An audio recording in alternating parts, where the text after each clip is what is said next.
Hello friends everyone, I wish you happy Diwali. এই দিওয়ালি তোমাদের খুব সুন্দর কাটুক। চলো আজকের ব্লগটা শুরু করা যাক। দিওয়ালি বলে আমি কিছু দিয়া অর্ডার করেছিলাম। আমি তো ভাবলাম এগুলো আসবেই না, বাট লাকিলি এটা ঠিক দিওয়ালির দিনই আমি পেয়ে গেছি। সত্যি দিদি, আমিও ভেবেছিলাম মনে হয় দিয়াগুলো আসবেই না, কিন্তু লাস্ট মোমেন্টে এইভাবে দিয়াগুলো এসে আমাদের সারপ্রাইজ করে দেবে আমি তো ভাবতেই পারিনি।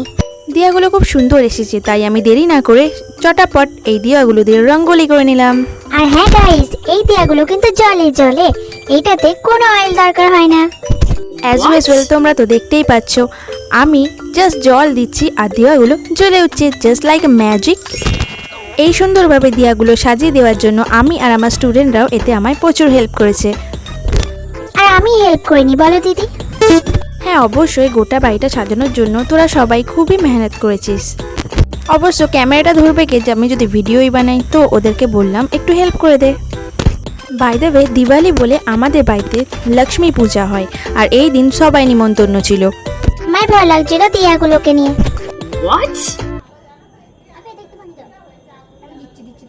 হ্যাঁ, কিন্তু আমার মধ্যে অনেক লোক আসে না, বাচ্চা কাচ্চাগুলো খেলতে করতে কে কোথায় ফেলে ঠেলে দেবে, ওইটাই ভয়। একটা একটা নিয়ে পকেটে নিয়ে পালাবে। ও বৌদি গুনে গুনে রেখে দিবে, গুনে গুনে রেখে দিবে। কে নেবে কি করে বুঝবে? আসবে এখানে পকেটে পড়বে, এমনি ভাবে নিয়ে পকেটে নিয়ে পালাবে। হয়ে গেছে। Very funny. চুটকি ভাবছিল এই ছোট ছোট দিয়াগুলো কেউ পকেটে নিয়ে পালিয়ে যাবে। বিকালবেলা দিয়াগুলো সাজিয়ে আমরা সন্ধ্যাবেলা ভিডিওটা করলাম, কারণ এই সময় আলোর মাধুর্য খুবই সুন্দরভাবে ফুটে ওঠে। কেউ ধরতেই পারবে না এগুলো আসল দিয়া না নকল। আর তার সাথে গোটা ভারী লাইট দিয়েও সাজানো হয়েছিল। বাড়িটাকে কিন্তু সেই লাগছিল দিদি। আচ্ছা, আর আমাকে? তোমার তো কোনো কথাই হবে না। যাই হোক, নকল প্রদীপ দিয়ে কি আর ভালো করে ঠাকুরের পুজো হয়? তাই পুজো সেলিব্রেট করতে আমরা কিছু মাটির প্রদীপও নিয়েছি, আর সেইগুলো জ্বালিয়ে আমরা আমাদের পুজোর দিন সেলিব্রেট করলাম। এই থালায় 14টা প্রদীপ আছে, তাছাড়াও আরও অনেক প্রদীপ জ্বালিয়েছিলাম। কারণ নিয়ম অনুযায়ী ওই দিন আমাদের 14 শাক খেতে হবে আর 14 প্রদীপ দিতে হবে। আমি আর ছুটকি মিলে প্রদীপগুলো খুব সুন্দরভাবে জ্বালিয়ে নিয়েছি। তার সাথে একটা প্রদীপ আঁচিতেও দেওয়া হয়েছে। নারকেলের মালাকে আমরা বলি আঁচি, আর এই আঁচিটা ভাসানো হবে জলেতে। ঠাকুরের সামনে আমরা প্রদীপ দিয়ে আরতি করলাম, প্রথমে মা লক্ষ্মী আর অবশ্যই মা কালীর ফটোর সামনে। চলো, দিওয়ালি হচ্ছে আর আমি একটু পোজ দেবো না, তা কি হয়? ঠিকই বলেছো দিদি, আর এই সাইডে দিয়ে তোমাকে ঠিক বাঙালি বধূ লাগছে।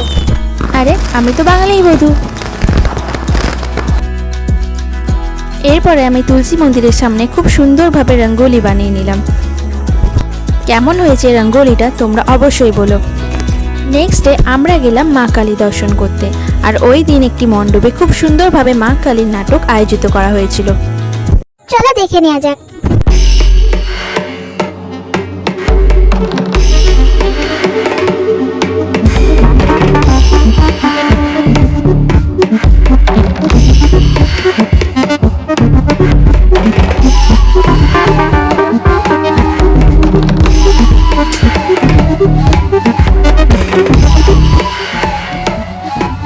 বাবা, আমি তো দেখে ভয় পেয়ে গেলাম যে শিবের মাথা থেকে এইভাবে আগুন জ্বলছে দেখে।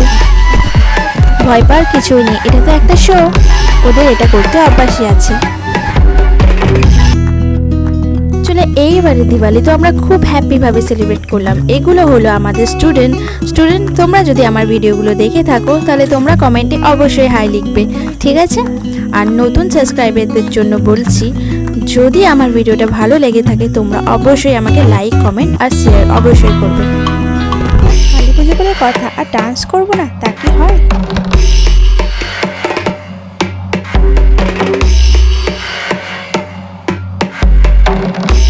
ছুটকি আর আমার তরফ থেকে হ্যাপি দিওয়ালি। ভালো লাগলে সাবস্ক্রাইব করো।